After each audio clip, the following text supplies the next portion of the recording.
Hi, very good evening, everyone. Happy Janmashtami to all. I will request everyone to please turn on your video so that we can start with our beautiful session and very nice session. And let's welcome Dr. Amapali Dikshit ma'am. Ma'am is here with us. With, Hi, Shreya. Good evening. yeah. Hi, ma'am.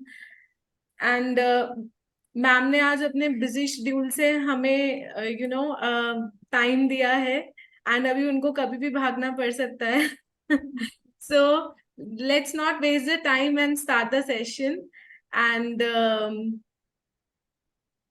Over to you ma'am.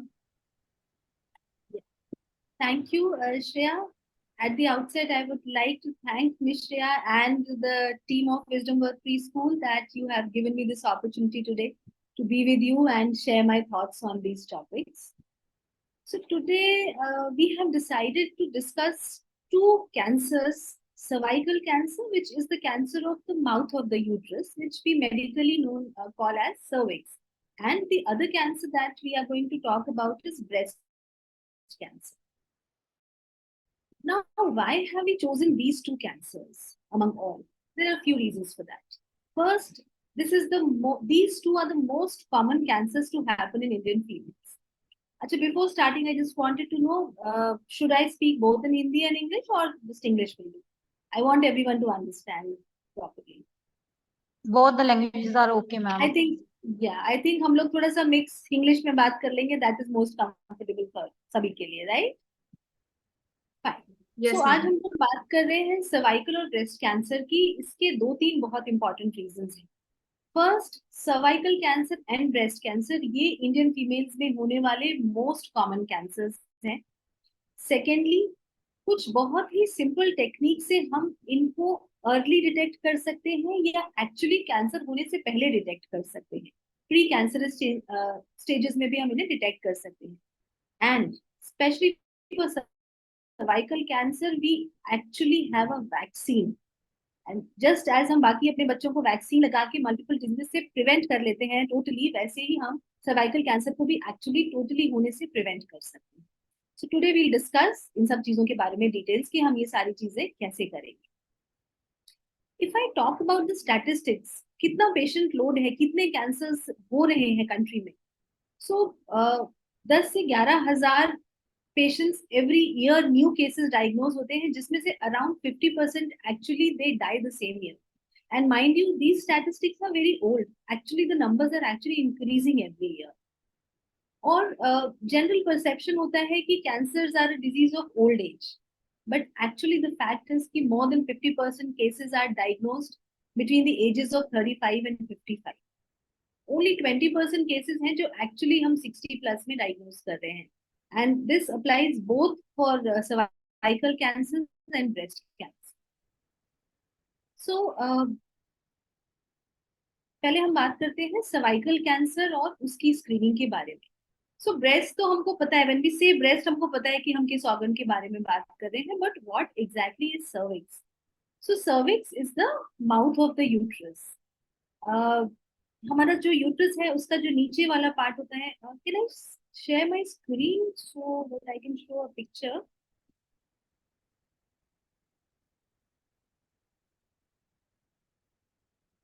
Can I share my screen? Yes, ma'am. I'm giving you the rights. 1 minute.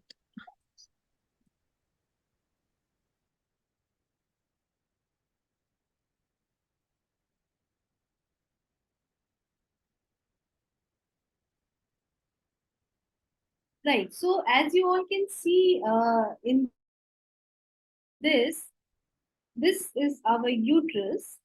The lower part is known as cervix, and this is our vagina. So basically, this part is exposed. We can access this portion of our uterus through the vagina and actually can see or do anything with it, whatever we want. And this is the place where this cancer occurs, right?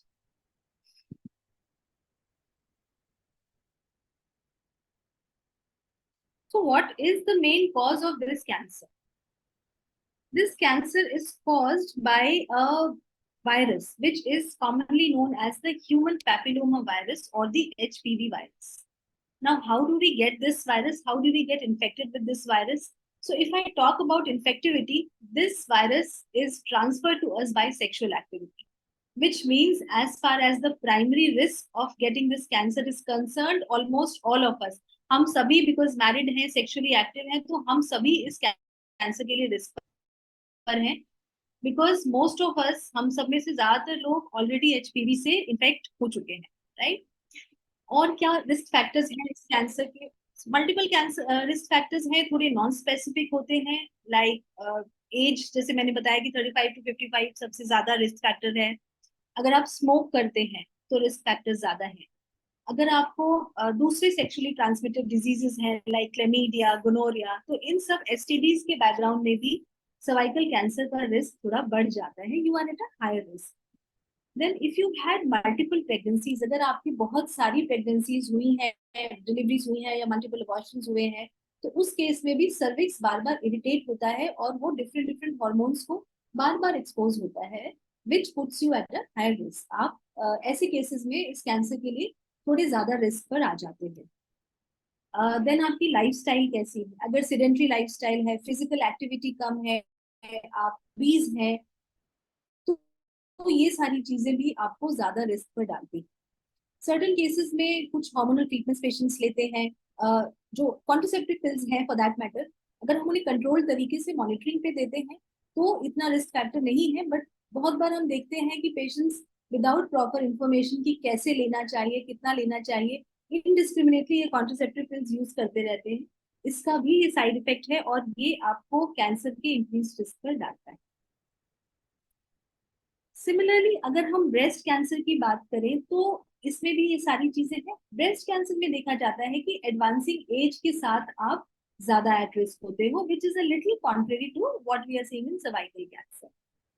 Breast cancer में family history is also very important, because कुछ genetic transmission known है और out of all cancer around 10-15% है उनमें family history या कुछ genetic bearing होता है।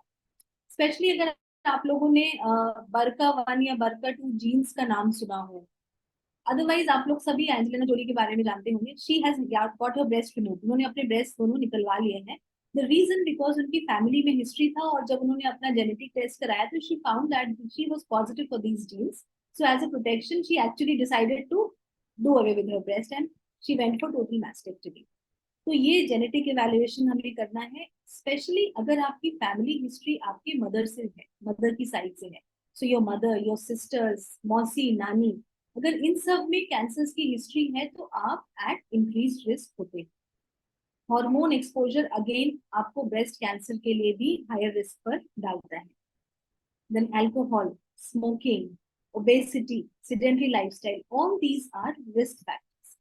So ना तो कोई एग्जैक्ट रिस्क फैक्टर्स है कि हाँ ये होगा तो हो ही जाएगा, और ना ही ऐसा है कि अगर आप में कोई रिस्क फैक्टर नहीं है तो आपको ये कैंसर नहीं।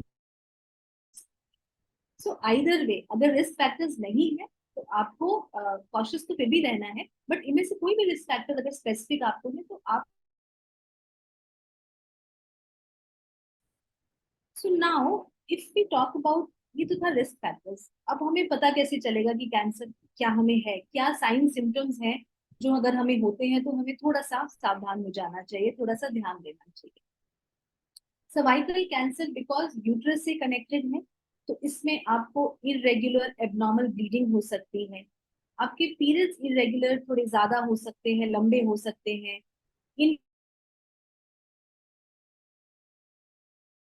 इंटरकोर्स के बाद आप ऐसा देख सकते हो कि हर बार इंटरकोर्स के बाद आपको थोड़ी ब्लीडिंग हो जाती है, या इंटरकोर्स एक्चुअली पेनफुल हो सकता है, या वजाइनल डिस्चार्ज हो सकता है जो बहुत ज्यादा एक्सेसिव अमाउंट में है, या फाउल स्मेलिंग है, उसमें से स्मेल आ रहा है। तो ये सारे सिम्टम्स मे और may not be symptoms for cervical.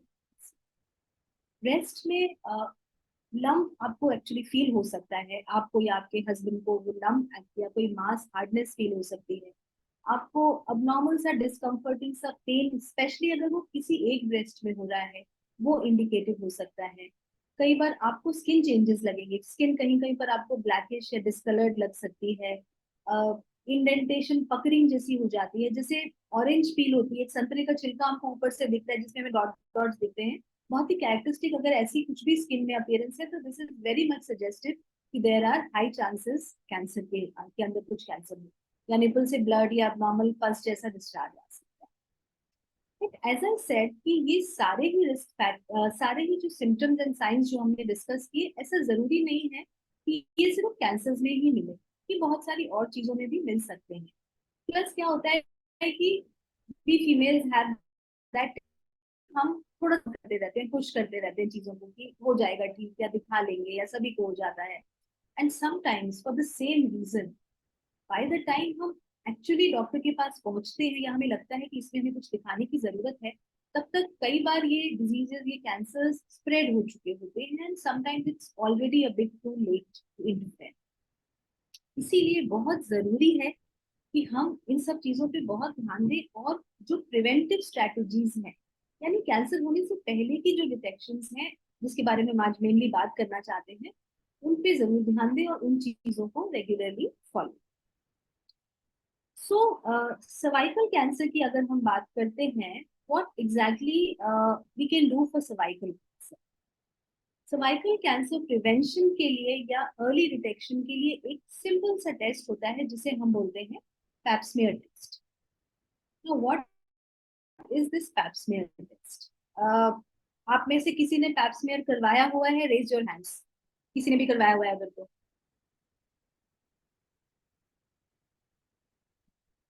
Alright, I.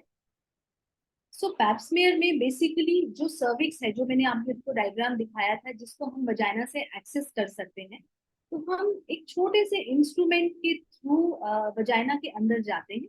Cervix हमको दिख रहा होता है, एक बहुत ही सॉफ्ट ब्रश या कॉटन स्वॉब लेकर हम उसको स्क्रैप आउट कर लेते हैं जो भी डिस्चार्ज आ रहा है। इसमें कोई कट नहीं लगता, कोई इंजेक्शन नहीं होता, कुछ भी नहीं होता, बस जो डिस्चार्ज नॉर्मली आ रहा है उसी को हम स्क्रैप ऑफ कर लेते हैं और उसको हम लैब में टेस्ट करते हैं। तो ये टेस्टिंग हमको हम उसमें एक्चुअली सेल्स देख सकते हैं कि कैसे सेल्स हैं, वो सेल्स नॉर्मल हैं या एबनॉर्मल हैं, या वो कैंसरस सेल्स की तरह दिख रहे हैं। So with simple pap smear test हमको ये पता लग सकता है कि कोई भी कैंसरस चेंजेस या प्री कैंसरस चेंजेस या ऐसा कोई भी चेंज, हम एक्चुअली पैप्समियर से कैंसर के अलावा ये बता सकते हैं कि अभी जो चेंजेस हमें दिख रहे हैं, इसकी वजह से आप आने वाले कुछ 5, 10 या 15 सालों में एट रिस्क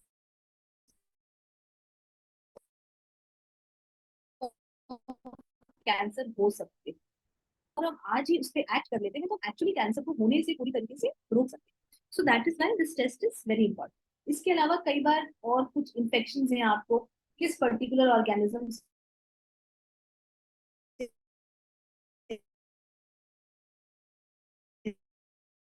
इन्फेक्शन हो रहा है, फंगल इन्फेक्शन है, तो हम आपको टारगेटेड ट्रीटमेंट्स दे सकते हैं। एचपीवी की मैंने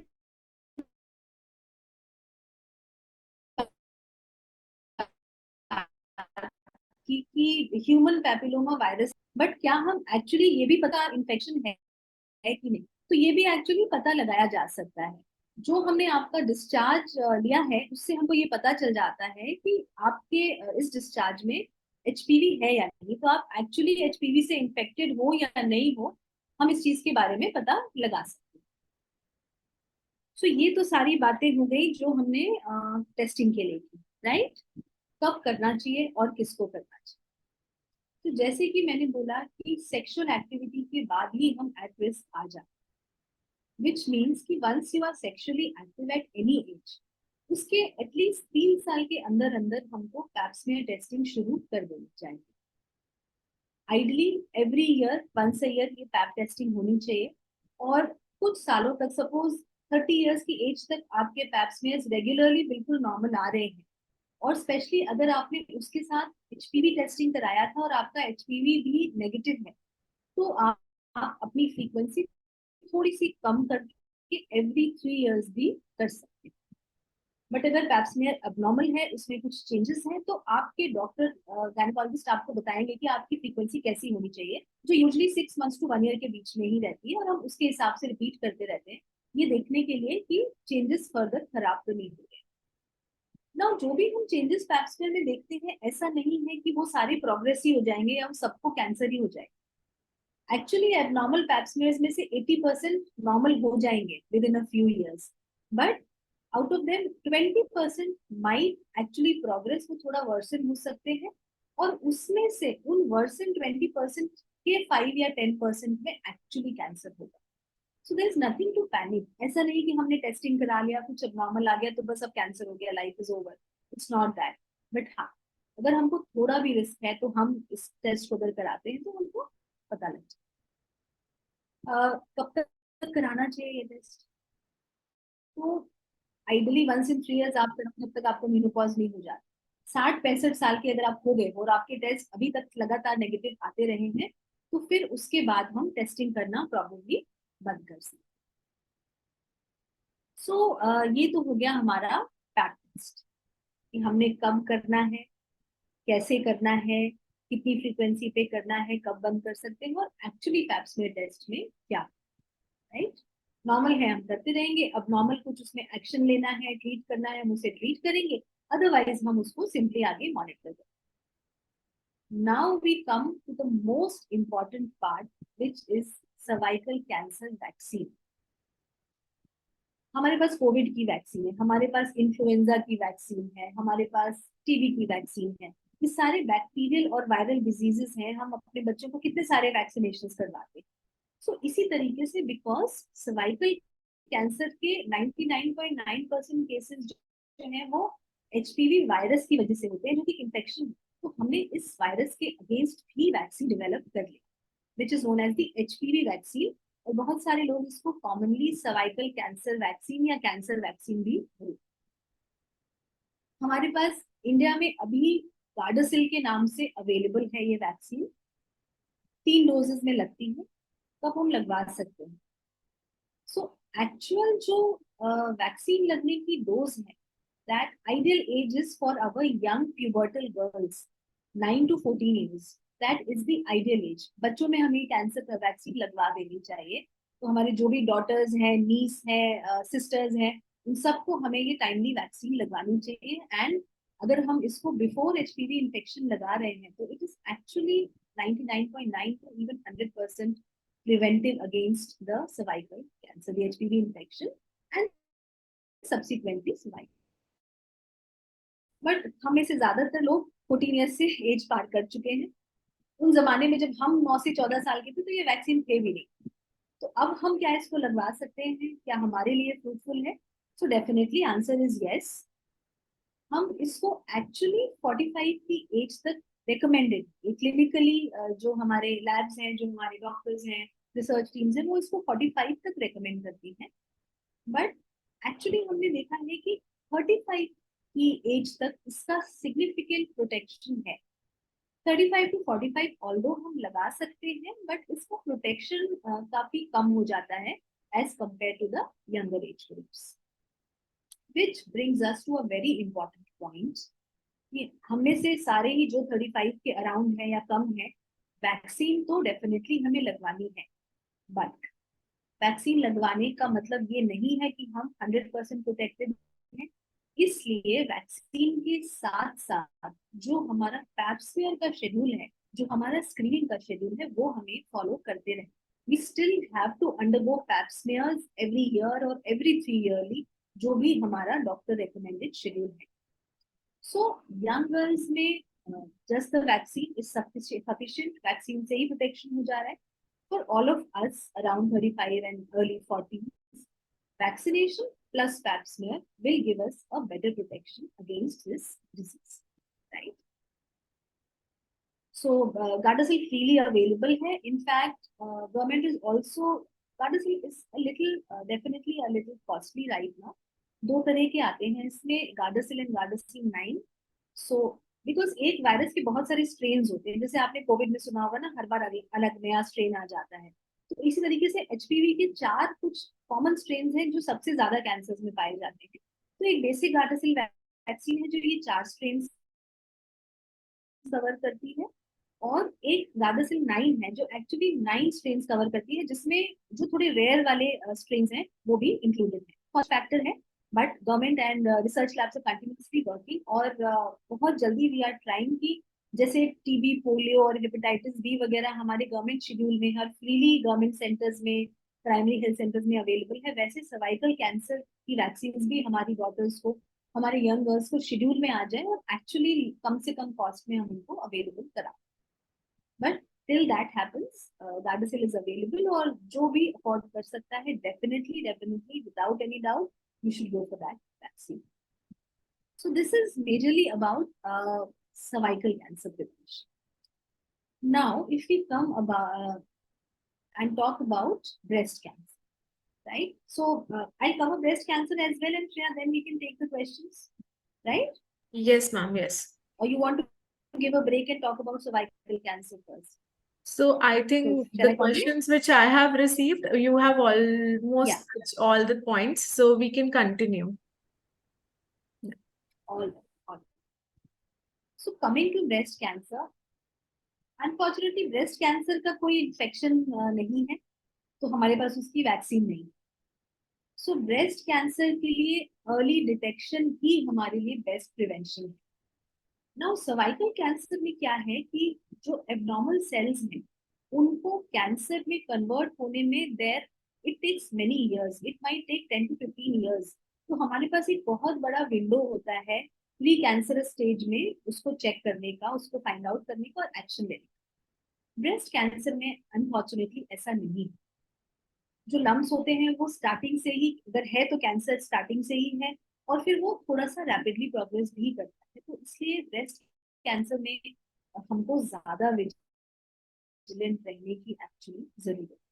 तो हम इसके लिए क्या कर सकते हैं? ब्रेस्ट कैंसर में 3 मेन स्ट्रैटेजीज हैं. I would like to share my screen again because थोड़ा पिक्चर्स ज्यादा है. I think I can better explain that way. Is that okay? Yes, ma'am, you can share.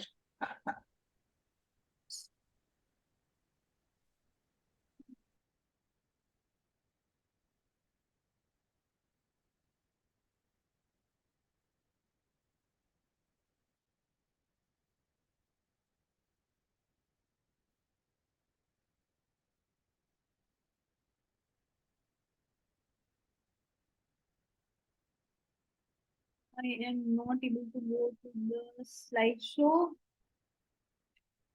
Just give me a moment.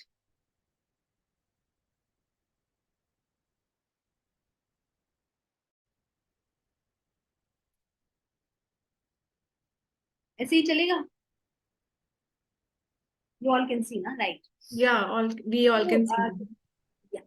So 3 जो हमारे main methods हैं early detection के लिए, या हम क्या कर सकते हैं उसमें, first is clinical breast examination which is examination by a doctor, by a gynecologist. The other is a mammogram which is an X-ray. जैसे हमारे चेस्ट एक्सरेज होते हैं या बोन्स के एक्सरेज होते हैं, क्या कर सकते हैं. And the third is monthly breast self-examination, which is the examination which you yourself can do. आप सब लोग ये घर पे breast examination कर सकते हैं, and this is the most important thing that we want to talk about. So clinical breast examination is nothing. A doctor or me or any other gynecologist would examine and see कि कुछ abnormal तो नहीं है. Clinical breast examination while you are less than 40 years आप every 3 years करा सकते हो. 40 and above में वंस अ ईयर आपको आपके डॉक्टर से जरूर मिलना चाहिए, क्लिनिकल ब्रेस्ट एग्जामिनेशन करना चाहिए. एंड सेल्फ ब्रेस्ट एग्जामिनेशन की अगर हम बात करें तो after the age of 20 every woman should be doing her self breast examination. ये कैसे करना है, this is something important that we will discuss today.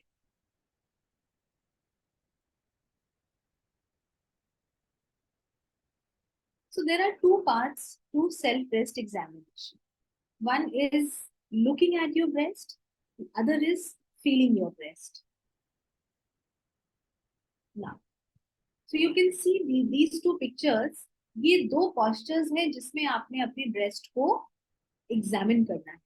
So usually the best time to do self-breast examination is after your periods. क्योंकि periods के time पे थोड़े से वैसे भी लंपी हो जाते हैं, टेंडर हो जाते हैं, पेनफुल हो जाते हैं, तो कई बार हमको ठीक से एग्जामिनेशन फाइंडिंग्स पता नहीं चलते। तो पीरियड्स के कुछ दिनों बाद या पीरियड्स के जस्ट बाद that is the best time. आप अपने रूम की या अपने बाथरूम की प्रिवेसी में करिए। अपने अपर बॉडी को आपको पूरी तरह अनड्रेस करना है और दो पोस्चर्स में एग्जामिन करना है। एक में फर्स्ट में आपके हाथ आपकी कमर पे होते हैं और दूसरे में you put your hands behind your head. आप अपने सर के पीछे दोनों हाथों को इस पोस्चर में रख के फिर एग्जामिन करते हैं। क्या क्या देखना है आप? समटाइम्स आपको ब्रेस्ट में एक्चुअली कोई उभरा हुआ सा पार्ट या स्वेलिंग या लंप सा दिखेगा, कुछ अबनॉर्मल उभरा हुआ दिखेगा। And if that is visible, ऐसा कुछ दिख रहा है, तो this is definitely a warning sign. And हमारे बहुत सारे लोगों में, हम लोगों में ब्रेस्ट लम्प्स होते हैं, they all are not cancerous. बहुत सारे लोगों को ऑलरेडी होंगे, जिनके ऑलरेडी एग्जामिन कर लिए गए होंगे, डॉक्टर्स ने ये बता दिया होगा कि ये कैंसरस नहीं है। और इस तरह के लम्प्स यूजुअली पीरियड्स के अराउंड बढ़ते हैं और फिर वापस नॉर्मल साइज में आ जाते हैं। बट कोई नया लम्प या ऐसा लम्प जो आपको लग रहा है ग्रेजुअली साइज में बढ़ रहा है, that is something that we need to look. फिर आप अपने स्किन को देखिए, आपके कोई स्किन चेंजेस तो नहीं है, जैसे कि मैं डिस्कस कर रही थी, कोई डिस्कलरेशन तो नहीं है, कोई होल्स जैसे तो नहीं दिख रहे, कोई पिन पॉइंट जैसे तो नहीं दिख रहे आपको, कहीं पे कोई पर्टिकुलर एक जगह पे कोई स्वेलिंग तो नहीं हो रही। आपको आपके दोनों ब्रेस्ट को भी साथ में कंपेयर करना। नॉर्मली अगर आप देखोगे तो हमारा राइट और लेफ्ट हाफ थोड़ा सा एसिमेट्रिकल होता है। एक हाफ हल्का सा स्लाइटली आपको बड़ा दिखेगा, विच बाय एक्सपीरियंस यू नो कि आपका कौन सा साइज कैसा दिखता है अगर आप उसको रेगुलरली एग्जामिन कर रहे हो। बट अगर आपको ऐसा लगता है कि कुछ ज्यादा ही वेरिएशन है as compare to both sides, कुछ एसिमेट्रिकल हो गया है, शेप बहुत ज्यादा बड़ा या बहुत ज्यादा छोटा भी, श्रिंक भी हो जाते हैं कई बार एडवांस कैंसर्स में, ऐसा कुछ भी हो रहा है तो उस पर ध्यान देने की जरूरत। फिर जैसे skin changes we discussed all this, nipple को भी देखना है। निपल में कई बार ब्लूइश या रेडिश डिस्कलरेशन होता है। निपल के अराउंड जो ब्लैक एरिया है उसका पिगमेंटेशन बढ़ने लगता है, वो ब्लैकिशनेस बढ़ती जाती है और आपके स्किन को, बाकी ब्रेस्ट स्किन को भी कवर करने लगती है। कई बार आपकी निपल अंदर की तरफ रिट्रैक्ट होने लगती है, इनवर्ट चली जाती है, या वो निपल का डायरेक्शन बदल जाता है। अगर वो बिल्कुल सामने थी तो हो सकता है वो थोड़ी सी बाहर की तरफ पॉइंट करने लगे और या अंदर की तरफ पॉइंट करने। और इन सारी चीजों में अगर ये चीजें यूनिलैटरल हो रही है, मतलब किसी एक ब्रेस्ट में दिख रही है, तो ये ज्यादा एक खतरे की बात है या ध्यान देने की बात है। देन अगर आपको निपल से कोई भी एबनॉर्मल डिस्चार्ज आ रहा है, अगर आप ब्रेस्ट फीडिंग मदर हैं तो मिल्क एक्सपेक्टेड है, बट अदरवाइज अगर आपको मिल्किश या वाइटिश डिस्चार्ज आ रहा है या ग्रीनिश डिस्चार्ज आ रहा है या कभी कभी फ्रैंक ब्लड भी आता है, और कई बार एक्चुअली आपको ब्रेस्ट को स्क्वीज भी नहीं करना पड़ता, जब भी आप एग्जामिन करें आप डेफिनेटली दबा कर देखिए। बट कई बार एडवांस केसेस में एक्चुअली वो डिस्चार्ज अपने आप ही आपके कपड़ों पे स्टिक होने लगता है, ड्रिप कर। तो ये सारी चीजें तो हो गई कि हमने क्या क्या देखा मिरर के सामने। अब हमें कैसे फील करना है? एक बार में एक ब्रेस्ट को हम एग्जामिन करते हैं और ध्यान ये रखना है कि जब हम ब्रेस्ट को एग्जामिन करते हैं, so we see the next slide, आपको अपने फिंगर के पैड्स, ये वाला पोर्शन करना है, टिप्स से यूज करना है। So suppose this is your breast, this is not how we examine. We don't आप अपना जो ब्रेस्ट टिश्यू है इसको दबाते नहीं टिप्स के बीच में, आप फ्लैट और फिंगर से ऐसे check, this is how you should check. जब आप दबाओगे तो ब्रेस्ट टिश्यू की जो फील होती है तो आपको हमेशा ही लंपी लगेगी, आपको यही लगेगा कि लम्स ही लम्स भरे होते हैं, because that is how the normal tissue is. But जब आप ऐसे देखते हो तो कोई एबनॉर्मल अगर टिश्यू है तो वो आपको अच्छे से फील हो जाता है। अगेन हमारे पास दो पॉस्चर्स हैं जिसमें हमें फील करना है। इस पोस्चर में आप खड़े रहते हो, जिस तरफ का ब्रेस्ट आपको फील करना है उस तरफ का हाथ आप अपने सर के पीछे ले जाते हो और उस ऑपोजिट हैंड से अपने इस ब्रेस्ट को फील करते हो। सेकेंड पोजिशन में आप लेटते हो, लेट कर भी आपको हाथ पीछे ही रखना है और ऑपोजिट हैंड से अपने ब्रेस्ट को फील करना है। इन दोनों ही पोस्चर्स में आपको एग्जामिन करना इंपॉर्टेंट है, दोनों ब्रेस्ट को बारी बारी से one at a time. Now how do we check so that we ensure कि ब्रेस्ट का कोई पार्ट मिस नहीं। सो तीन बेसिक तरीके आपको यहाँ पे दिख रहे होंगे, आप इसमें से कोई भी एक फॉलो कर सकते हो। इसमें क्या होता है कि हम या तो ऊपर से नीचे आते हैं या नीचे से ऊपर जाते हैं, या आप सेंटर से शुरू करिए, पहले पूरा नीचे देख लीजिए फिर पूरा ऊपर देख लीजिए। अदरवाइज आप सर्कल्स में, रिंग्स में देख सकते हो कि आपने पहले निप्पल देख ली, फिर आप थोड़ा और बाहर गए, राउंड राउंड किया, फिर आप और बाहर राउंड गए, फिर आप और बाहर राउंड। तीसरा method is like spokes of a wheel, जैसे किसी व्हील के स्पोक्स होते हैं, तीलियां होती है किसी भी व्हील के। आप निप्पल से शुरू करेंगे, पूरा बाहर तक एक साइड गए, फिर पूरा एक साइड गए, फिर पूरा एक साइड गए, फिर पूरा एक साइड। ये तीनों ही मेथड्स ठीक है, इसमें none is better than the other. आपको कौन सा कंफर्टेबल है आप उसे यूज कर सकते हैं। पॉइंट ये है कि ब्रेस्ट का सारा एरिया आपको इस तरह से अच्छे से एग्जामिन करना है, मिस नहीं करना है। और जब आप पूरा ब्रेस्ट एग्जामिन कर ले तो आपको अपने दोनों आर्म पिट्स, अंडर आर्म्स, एक्सिला जिसको हम बोलते हैं, उसको भी अपने फिंगर से अच्छे से इसी तरीके से फील करके देखना है कि उसमें कोई लंप तो नहीं है।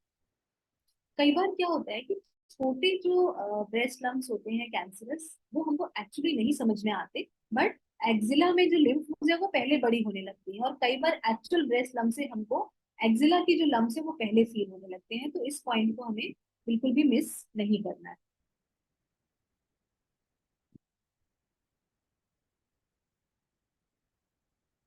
ये हो गया self breast examination. This is the most important thing जो हमें आज टेक होम मैसेज में लेके जानी है।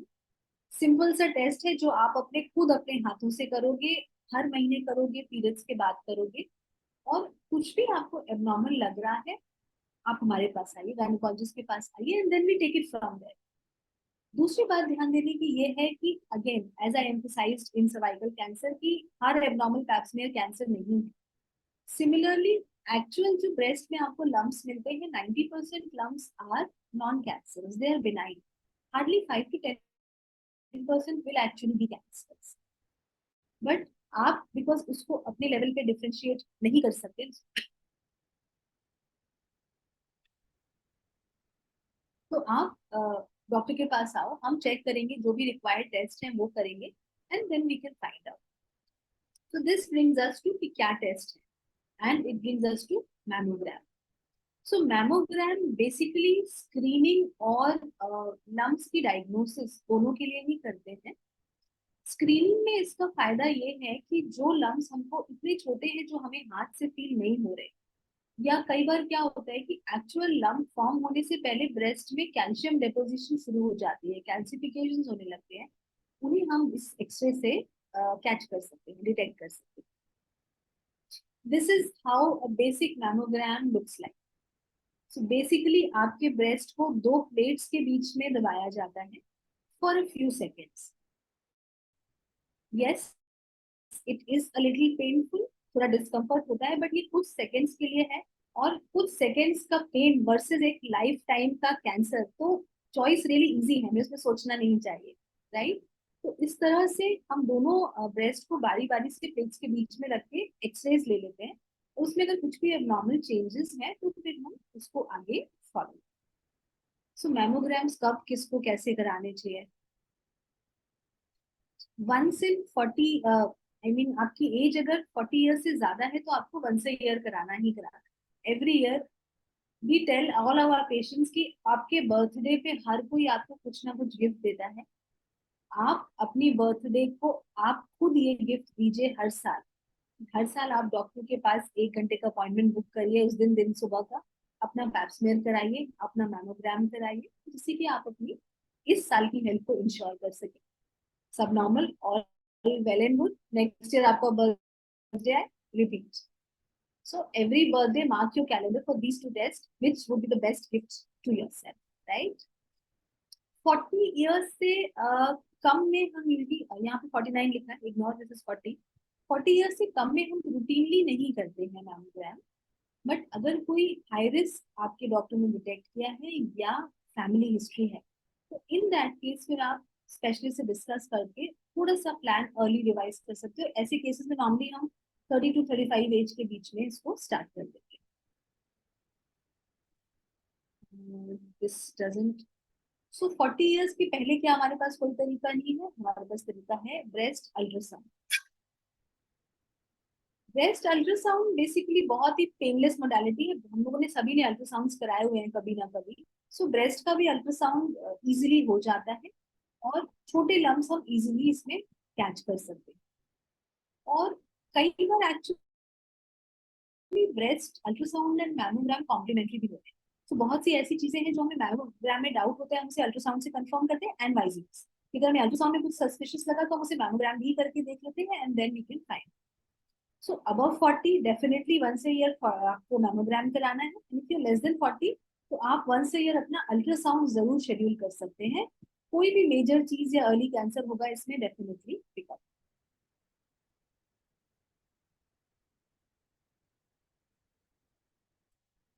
अगर हमको कोई दिखता है से लंप है या कुछ डाउटफुल लंप है, अल्ट्रासाउंड हमें बहुत बार बता देते हैं ज्यादातर चीजों में कि ये बिनाइन है, इसमें कोई कैंसर नहीं है, और उसमें हम ज्यादातर आगे हमको चेक करने की जरूरत नहीं पड़ती है। बट अगर डाउट हो तो हम बायोप्सीज ले सकते हैं। सिंपल होते हैं बायोप्सीज। आपका जो भी लंप है उसमें एक छोटी सी नीडी जाती, लंप के अंदर का हम थोड़ा सा टिश्यू निकाल लेते हैं और उसको हम लैब में टेस्टिंग के लिए भेज सकते हैं। तो दैट विल टेल अस इसमें एक्चुअली कोई कैंसर है या नहीं। सो this is all about the screening and the prevention strategies. This is what we mainly wanted to talk about today. But suppose अब कैंसर unfortunately डिटेक्ट हो गया तो क्या करना है, then what we have to do. सो कुछ बातों का हमें ध्यान रखना है कि कैंसर होने का मतलब ये नहीं है कि लाइफ हमारी खत्म हो गई। Cancer is not a death sentence. Early diagnosis में चांसेस ऑफ सर्वाइवल बहुत अच्छे होते हैं और एडवांसमेंट्स दिन पर दिन, every year we are coming up with newer techniques, newer medicine. तो आजकल cancers are very much treatable and cancer survivals की क्वालिटी ऑफ लाइफ और longevity is comparable to normal people now in most of the cases, unless we totally miss it और हम उसे बहुत ही advance stage में diagnose करें। Early stage में cancers now have become very much treatable. So basically क्या treatment options होंगे, ये बहुत ही कस्टमाइज्ड ट्रीटमेंट होता है। कौन सा कैंसर है, कितना एक्सटेंसिव है, सिर्फ सुपरफिशियल है या डीप लेयर्स तक चला गया है, या किसी और बॉडी पार्ट्स में तो स्प्रेड नहीं है। जो बहुत एडवांस्ड कैंसर है वो एक्चुअली मेन ऑर्गन यूट्रस या ब्रेस्ट से निकलकर लंग्स, लिवर, सभी चीजों को इन्वॉल्व कर लेते हैं। तो वंस दिस स्टेज कम्स, ये एक्चुअली स्टेज 4 या एडवांस स्टेज कहलाता है। इसमें ऑब्वियसली हमारे पास ट्रीटमेंट ऑप्शन बहुत लिमिट हो जाते हैं। That is why there is so much focus on prevention and early detection, because then we can offer you better treatments and a better chance of survival. Treatments, there are multiple things. Surgeries होती हैं, radiations होते हैं, रेडियोथेरेपीज होती हैं, chemos होते हैं, multiple drugs. वो combination किस तरह का कैंसर है उसमें उसके हिसाब से डिसाइड होता है। प्लस ब्रेस्ट कैंसर के स्पेशली कुछ टाइप्स होते हैं जो हार्मोन सेंसिटिव होते हैं, तो उसमें हम हार्मोन थेरेपीज भी ऑफर कर सकते हैं। हार्मोन थेरेपीज ट्रीटमेंट के अलावा इस चीज को भी इंश्योर करती है कि कैंसर दोबारा नहीं, रिकरेंस नहीं आपके। I would not really want to go to details about all this. One slide I want to show you कि अगर हम प्रोग्नोसिस की बात करें तो अगर हम स्टेज 1 कैंसर्स में डिटेक्ट कर लेते हैं तो 10 year survival of these patients is more than 90%। But यही अगर एडवांस्ड हो जाता है तो 10 year survival falls less than 10%। That is why I am emphasizing again and again that through early detections and now improved treatments, of course, more women are now surviving cancers और उतना अब पहले जैसा issue नहीं रह गया है। But yes, cancer is cancer, हमें उससे डेफिनेटली डरना चाहिए और उसको होने से पहले ही हमको अपनी लाइफ से उसको हटा देना। As far as we doctors are concerned, हम आपके साथ एवरी स्टेप पर आपके साथ मौजूद हैं, starting from health checkups and screenings, ultrasounds, mammographies, oncology units. आजकल डेडिकेटेड कैंसर हॉस्पिटल्स हैं, हर हॉस्पिटल में ऑन्कोलॉजी यूनिट्स हैं जहाँ पे सारे स्पेशलिस्ट मिलकर एक ट्रीटमेंट प्लान बनाते हैं आपका। उसमें सर्जन भी इन्वॉल्व है, उसमें फिजिशियंस भी इन्वॉल्व है, रेडियोथेरेपी डॉक्टर्स भी इन्वॉल्व है, सारा एक प्लान बनता है, उसको फॉलो थ्रू किया जाए। Plus we have counselling supports, we have psychotherapies, because definitely it's a huge mental trauma. जितना वो एक कैंसर एक हमारे बॉडी को अफेक्ट कर रहा है, it's a huge trauma and psychologically बहुत affect हो जाते हैं। So we have support groups, we have counselors, all these things. There are multiple peer support groups where you can meet people like you who have suffered from these things, or वो आपको support psychological भी दे सकते हैं, आपको tips दे सकते हैं, आपको insights offer कर सकते हैं कि how to deal with these things. So I'll just wind up with this one last slide. There are just 4 points again which I want you all to remember. आप पिछले 1 घंटे में हमने जो भी बात की आप सब भूल जाना, बस ये 4 चीजें याद रखो. HPV वैक्सीनेशन सारे गर्ल्स को और जो भी हम में से एलिजिबल लेडीज हैं उनको मिलना है. आप सबको अपना रेगुलरली पैप्स में और HPV टेस्टिंग करवाना है. सेल्फ ब्रेस्ट एग्जामिनेशन जरूर करना है हर महीने. और आपका जो भी शेड्यूल है उसके हिसाब से अगर आप 40 से कम है तो अल्ट्रासाउंड, और अगर 40 से कम है तो मैमोग्राम हर साल जरूर करें. So this is all from my side. Shreya, thank you everyone for a patient listening. And any questions, please? Ma'am, I think we have already covered all the questions. If anyone want to ask, you can ask quickly. Yes, ma'am. I just want to ask one question. Yes, please. Hello, ma'am. Hello. Yeah, ma'am. I'm Amarpreet Kaur. I'm having 2 C-section. I'm having 2 kids. So within 1.5 hour, I got my 2 C-section because firstly I got my son, the Tarpit Singh, then daughter Didar Jodhpur. So there is a difference of 1.5 years. Actually, Didar was not planned, ma'am. So before my pregnancies means since inception of my periods were too painful. I was taking medicine every time. But after my second C-section, the pain was removed, like it was disappeared. But after, I think so, because I'm little fat. No, I'm so fat, not little fat. So I think so because of my fatness, so because of that, it again started. The pain again started. It is not too much like I was just facing earlier, but it is little more. So when I got my that ultrasound, full abdomen ultrasound, it was detected that some urine pipe, it is just coming out. Something they just found, but some urination things I was just feeling, and so, ma'am, I just want to ask that what precautions I can take so that because my maternal she was having that cancerous problem, that hereditary effect, whatever you were talking before. आपकी mummy को cancer था? No. नानी माँ को. नानी माँ को, अच्छा. So कौन सा कैंसर था exactly? My mother's, but the uterus of my mother is also removed. Amarpreet, as we just discussed, देखो डेफिनेटली यही सारे प्रिकॉशंस है. अगर आपकी फैमिली में हिस्ट्री है कैंसर्स की, तो डेफिनेटली आपका ये जो भी शेड्यूल हमने आज डिस्कस किया, ब्रेस्ट और सर्विक्स का, ये तो करना ही करना है. प्लस फीमेल्स में जो बाकी चीजें हैं, तीसरा एक है ओवेरियन कैंसर. ना ओवेरियन कैंसर का कोई ऐसा स्पेसिफिक अनफॉर्चुनेटली हमारे पास स्क्रीनिंग का तरीका नहीं है. तो उसमें हम अगर ईयरली अब्डोमिनल अल्ट्रासाउंड्स करते हैं, अगर हम अपने पेट के अल्ट्रासाउंड्स भी ईयरली शेड्यूल करते हैं, तो कोई भी ओवरी में अगर सस्पिशियस सिस्ट है तो उसको हम फॉलो कर सकते हैं और डील कर सकते हैं. उसके अलावा as most of the cancers में इशू यही होता है कि कोई स्पेसिफिक प्री कैंसरस चेंजेस नहीं होते. जितना हमें सर्विक्स और ब्रेस्ट में जो फायदा है, वो बाकी फायदा हमको यूजली बाकी जो कैंसर्स हैं, जैसे ब्लड कैंसर्स हैं या liver lung cancers for that matter, इनमें हमारे पास ये वाले ऑप्शंस नहीं है. तो बस हम इतना कर सकते हैं कि एक जनरल रूटीन हेल्थ चेकअप हम लोग एवरी ईयर एटलीस्ट प्लान करें, जिसमें हम एक बेसिक सारे पैरामीटर्स देखते ही आपके सारे ब्लड टेस्ट हो जाते हैं, आपके एक्सरेज हो जाते हैं, तो कहीं पे भी कुछ भी एबनॉर्मल है तो उसको फॉलो थ्रू करें. सो that is why actually preventive health checkups का रोल ही यही है, बिकॉज कैंसर्स और बहुत सारे ऐसे डिजीजेस हैं कि वो एक बार हो गए तो उनको टैकल करना मुश्किल है या उनको कम्प्लीटली ट्रीट करना मुश्किल हो जाता है. आप जब हेल्थ चेकअप्स कराते हो तो ये सारी चीजें या तो होने से पहले पता लग जाती हैं कि भाई आप डायबिटिक नहीं हो, लेकिन आप प्री डायबिटिक हो, आपको रिस्क है डायबिटीज होने का, तो हम उस समय वो एक्शंस ले सकते हैं, चीजें ठीक कर सकते हैं, लाइफस्टाइल मॉडिफाई कर सकते हैं.